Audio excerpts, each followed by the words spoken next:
आखिर कैसे US India के ऊपर 50% टैरिफ लगा रहा है, जबकि इंडिया ने पहले ही 200% टैरिफ लगा रखा है। आखिर कैसे यूएस इंडिया टैरिफ टेंशंस के पीछे का रीजन हमारी स्पेकुलेशन से बिल्कुल अलग है। So talked about his latest fixation, India.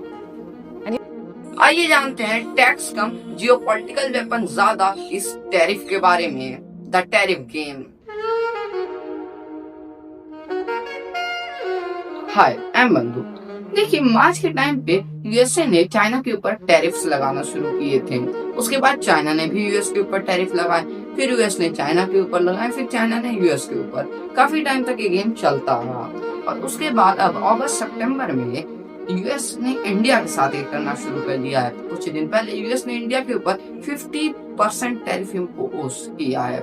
इसका मतलब इंडिया से अगर कोई चीज 100 रुपए की यूएसए में जाती है तो 100 की बजाय 150 में बिकेगी, जिसकी वजह से यूएस के लोगों को सामान महंगा लगेगा, वो खरीदेंगे नहीं और इंडियंस को लॉस होगा। सबसे पहले इन सबको जानने से पहले हम टैरिफ का मतलब समझ लेते हैं। टैरिफ एक्चुअल में एक टैक्स है इंटरनेशनल बिजनेस के ऊपर। अगर कोई देश किसी देश से कोई चीज इम्पोर्ट करता है और इस देश के ऊपर टैरिफ लगाता है तो उससे वो चीज महंगी मिलती है।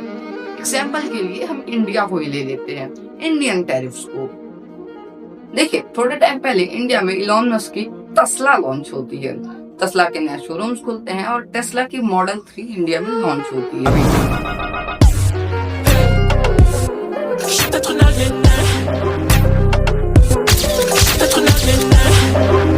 है।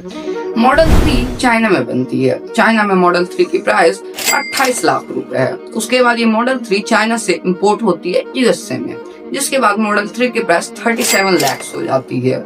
कितनी प्राइस बढ़ी? लगभग 9 लाख के आसपास प्राइस में इंक्रीजमेंट हुआ।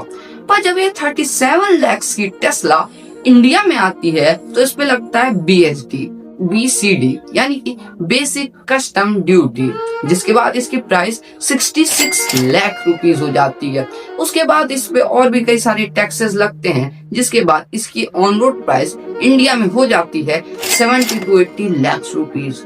याद करिए, ये गाड़ी 37 लाख रुपीस में इंडिया में आई थी और अब इस गाड़ी की कीमत 70 से 80 लाख रुपए हो गई है। और एक और बात, ये गाड़ी इलेक्ट्रिक है यानी कि ईवी है, जिस वजह से इस गाड़ी का प्राइस सिर्फ 70 से 80 लाख ही हुआ है। अगर ये पेट्रोल गाड़ी होती या फिर डीजल गाड़ी होती तो उस पर और भी कई सारे टैक्सेस लगते हैं, जिसकी वजह से ये गाड़ी और भी ज्यादा महंगी हो जाती है।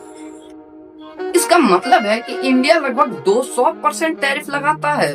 जी हाँ, मुझे पता है, ये सुनने के बाद बहुत ढेर सारे लोग शॉक हो गए होंगे, पर इसका रीजन क्या है आइए ये भी जानते हैं। देखिए, टैरिफ की थोड़ी हिस्ट्री जान लेते हैं हम लोग। टैरिफ कोई नई चीज नहीं है। इसकी शुरुआत 19वीं सेंचुरी से ही हो गई थी और इसको जियोपॉलिटिकल वेपन के तौर पे यूज करना यूएसए ने 20वीं सेंचुरी से ही शुरू कर दिया था। इसका सबसे पहला यूज होता है द ग्रेट डिप्रेशन के टाइम पे, जहाँ यूएस ने 20,000 से भी ज्यादा गुड्स के ऊपर ये टैरिफ लगाया था। उसके बाद यूएसए ये टैरिफ लगाता है 1947 से 1991 तक चली हुई US versus USSR cold war में। इस टाइम पे जो टैरिफ्स लगे थे ये यूएस के अलाइन नेशंस ने लगाए थे, क्योंकि यूएस ने ऑलमोस्ट ट्रेड बंद ही कर दी थी यूएसएसआर से। इसके बाद यूएस ने 1970s से 1980s के बीच में भी जापान के ऊपर टैरिफ्स लगाए थे, क्योंकि यूएस ने ये एक्यूजिशन लगाया था जापान के ऊपर कि वो उनकी मार्केट को फ्लड कर रहे हैं बहुत ज्यादा सस्ती गाड़ियां बेच के। इसके बाद आता है 2018, जहाँ पे यूएस चाइना के ऊपर टैरिफ लगाता है। ये टैरिफ लगाने का रीजन यूएस बताता है चाइना के साथ ट्रेड इम्बैलेंस, जहाँ पे यूएस चाइना के साथ बहुत ज्यादा इंपोर्ट करने लगा था जितना वो एक्सपोर्ट नहीं कर रहा था, और इसी ट्रेड को बैलेंस करने के लिए यूएस ने चाइना पे टैरिफ लगाने शुरू किए। और हाँ, ये जो मार्च में टैरिफ लगा है ये अभी से नहीं चाइना पे शुरू हुआ है, 2018 से ही शुरू हो गया था। उसी टाइम पे अमेरिकन प्रेसिडेंट डोनाल्ड ट्रंप ने इंडिया के हार्ले डेविडसन बाइक पे लगने वाले टैरिफ के भी बारे में बात की थी, और साथ ही साथ जो टैरिफ इंडिया लगाता है अमेरिका की डेयरी और एग्रीकल्चर प्रोडक्ट पे, ताकि इंडिया अपने छोटे इंडस्ट्रीज को, किसानों को बचा सके। 2018 में अमेरिका ने 30% टैरिफ एल्युमिनियम पे और 10% टैरिफ स्टील पे लगाना शुरू किया था। उसके बाद से सितंबर आते आते 2025 के ये टैरिफ बढ़ के 50% हो गए सारे गुड्स के ऊपर। इससे आप एक बात तो समझ ही गए होंगे कि टैरिफ कोई नई चीज नहीं है और ये सिर्फ यूएस नहीं करता है, इंडिया भी करता है।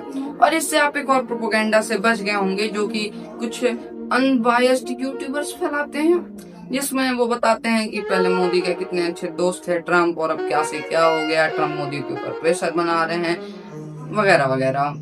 ये सारी चीजें बकवास हैं क्योंकि टैरिफ्स की शुरुआत 2018 से ही हो गई थी और उसके पीछे का रीजन भी था इंडिया। और इंडिया ऐसा क्यों कर रहा था? क्योंकि इंडिया अपने फार्मर्स को प्रोटेक्ट करना चाहता था। अगर आपको ये बुरा लगता है तो हाँ, यूएस इंडिया के ऊपर प्रेशर बना रहा है। अगर आप नहीं चाहते हैं कि इंडिया अपने फार्मर्स को बचाए तो आपने कई सारे अनबायस्ड यूट्यूबर्स से सुना होगा कि यूएस इंडिया के ऊपर ये जो टैरिफ लगा रहा है इसके पीछे का रीजन है रशिया के ऊपर इनडायरेक्ट प्रेशर क्रिएट करना।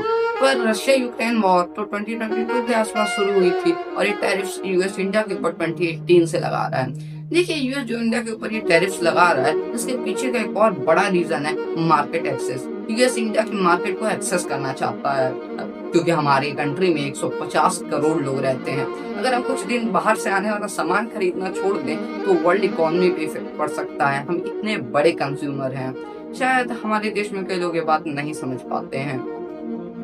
देखिए, ये तो वो रीजंस हो गए जिसकी वजह से यूएस इंडिया के ऊपर टैरिफ लगाता है। अब जानते हैं कि इंडिया यूएस के ऊपर क्यों टैरिफ लगाता है।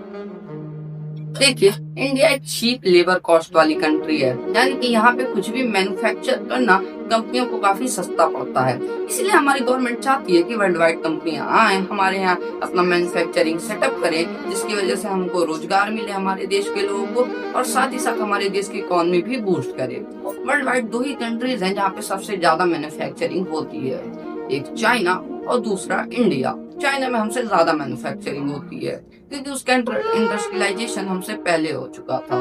कंपनीज मैन्युफैक्चरिंग के लिए उन कंट्रीज को चुनती हैं जहाँ पे एक स्टेबल इकोनॉमी और स्टेबल गवर्नमेंट हो, ताकि उन्हें बार बार अपनी मैन्युफैक्चरिंग सेटअप को ट्रांसफर ना करना पड़े। देखिए, पहले ही कई सारी कंपनियों ने अपना मैन्युफैक्चरिंग सेटअप इंडिया में मूव कर दिया है, जैसे कि एप्पल, जिसने थोड़े ही टाइम पहले चाइना में बनने वाले आईफोन्स का सेटअप इंडिया में कर दिया है। और हाँ, कुछ ही टाइम बाद आपको जितने भी मार्केट में आईफोन्स दिखेंगे वो सारे मेड इन इंडिया होंगे।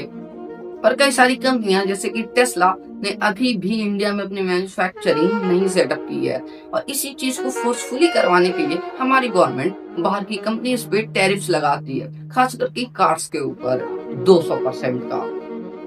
तो इससे आपको ये तो पता ही चल गया होगा, टैरिफ कोई टैक्स नहीं है बल्कि एक जियोपॉलिटिकल वेपन है।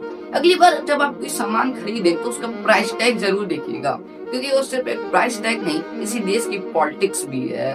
Actually imported goods are not good. One more thing, अगर आपको ये वीडियो पसंद आए और आपको इस टाइप के टॉपिक्स पसंद हैं तो आप मेरी ये दूसरी वीडियो भी देख सकते हैं जिसमें मैंने बताया है कैसे यूएस ने एक टेररिस्ट को एक प्रेसिडेंट में बदल दिया। और हाँ, मेरे चैनल को भी सब्सक्राइब कर सकते हैं।